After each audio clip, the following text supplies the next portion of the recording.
I never considered myself superstitious. Ghost stories were just that, stories. But what happened to me at the Blackwood Grand Hotel still haunts me.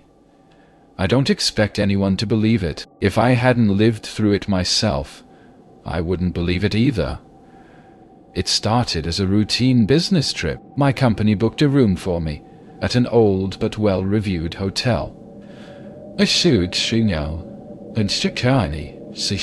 The Blackwood Grand was a historic building, towering over the city with an eerie kind of elegance. When I arrived, the lobby was almost empty, save for the receptionist behind the desk. She was an older woman, with sharp features and deep-set eyes.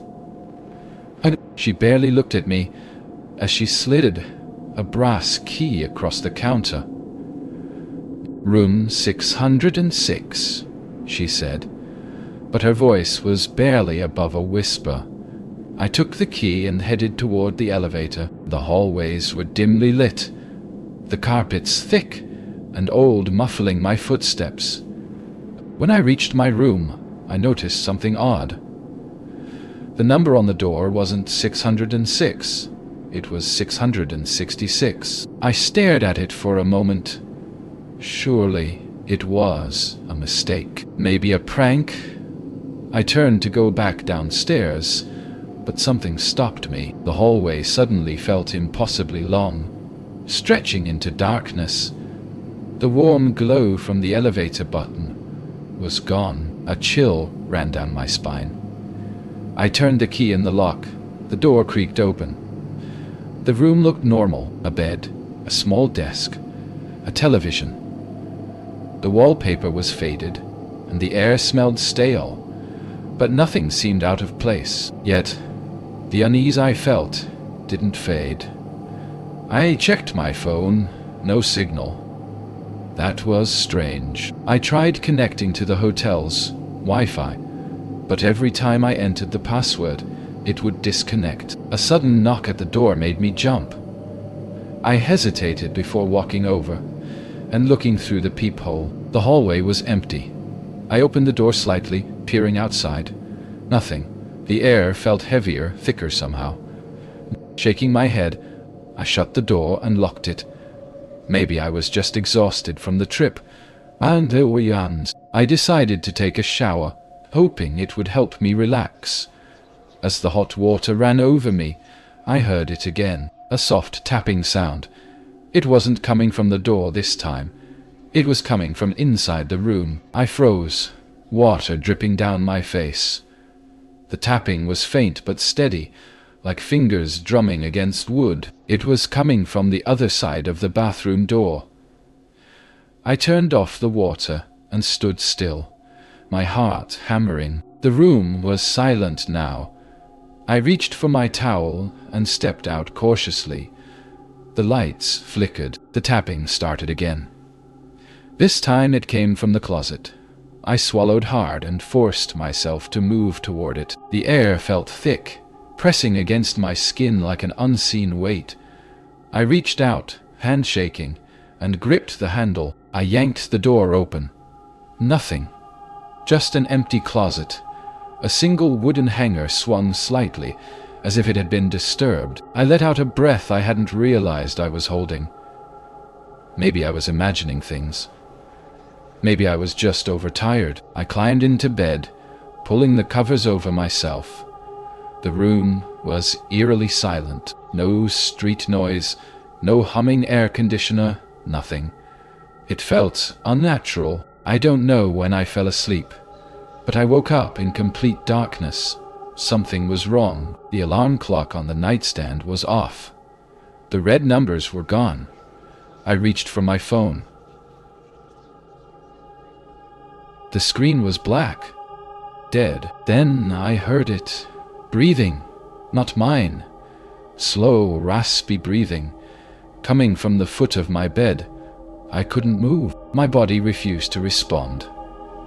I lay there, heart pounding, every muscle locked in place. The breathing grew louder, closer, and then whispers. Low, guttural voices. Words I couldn't understand. The mattress shifted slightly, as if someone was crawling onto the bed. And a sound. I forced myself to move, lunging for the lamp on the nightstand. My fingers fumbled for the switch. The light flickered on. The room was empty, but the closet door was open again. I stared at the open closet, my breath shallow. I knew I had closed it. I was sure of it. Yet there it was, gaping like a dark mouth. I grabbed my phone again, but the screen was still dead. I reached for the room phone on the nightstand. No dial tone. I needed to get out. Swinging my legs over the side of the bed, I stood up, my body tense. The air felt wrong, thick and heavy like a pressure pushing down on me. I moved toward the door, my bare feet silent against the carpet. I reached for the doorknob. It wouldn't turn, blocked. I twisted it harder, but it didn't budge. Panic crept into my chest. I banged on the door. Hello? Is anyone there? Silence. Then a voice. Soft, barely above a whisper. Why are you leaving? The sound came from right behind me. I spun around. No one was there, but the closet door, it was fully open now.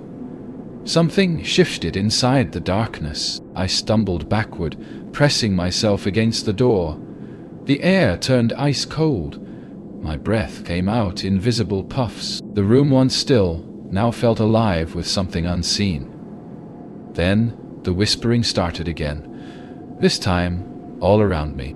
A chorus of voices murmuring in a language I didn't understand. The lights flickered. The bed creaked as if someone was sitting on it. And then the TV turned on. Static. Loud, crackling static. The screen flickered, and for a brief second, an image flashed across it. A hallway. My hallway. But something was wrong. The walls were peeling. The carpet was stained with something dark, and in the center of the screen, me, standing right in front of my room's door. But the version of me on the screen wasn't alone. Something stood behind me, tall, shadowed, its head tilted unnaturally to one side. I turned around. Nothing.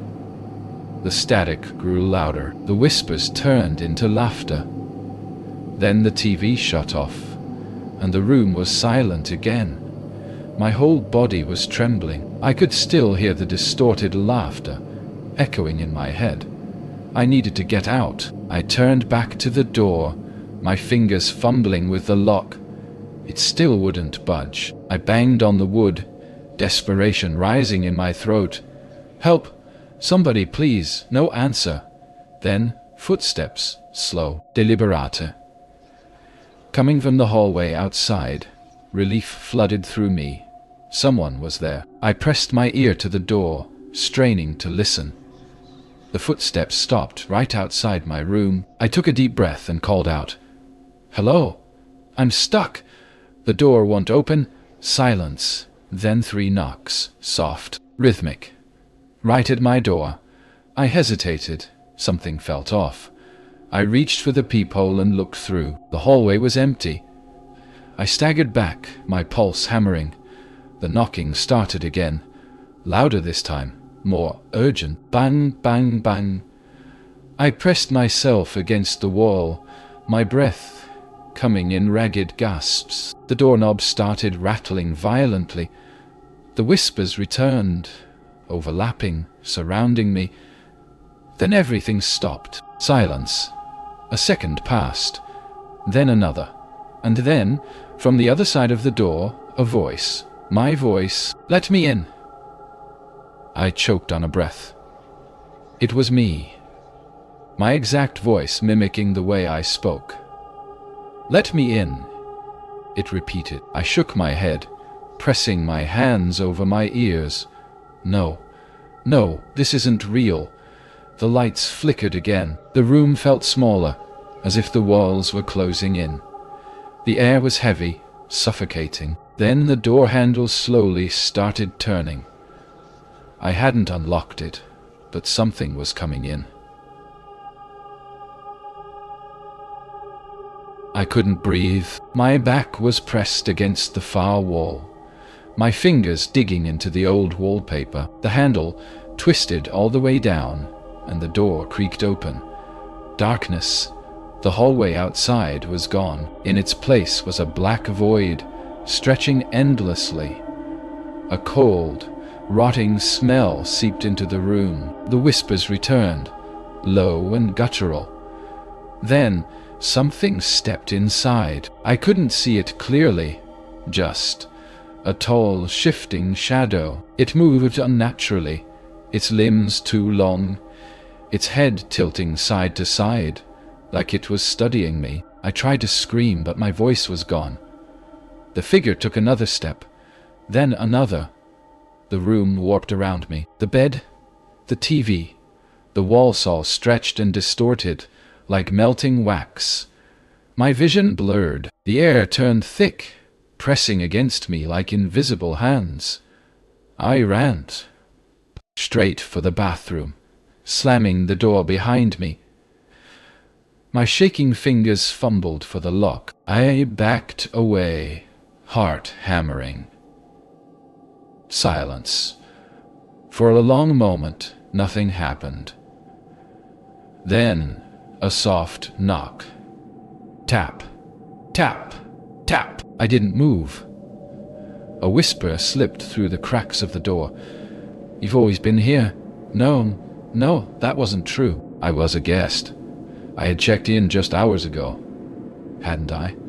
My mind felt fractured, pieces slipping away. I looked at the mirror. The reflection wasn't mine. It was still me, but different. My face was pale, my eyes sunken and lifeless. My lips moved on their own.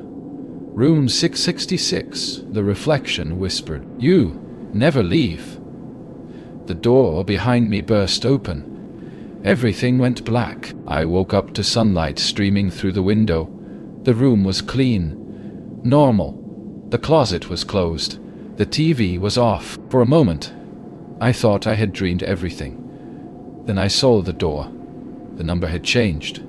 0. I ran to the door and yanked it open.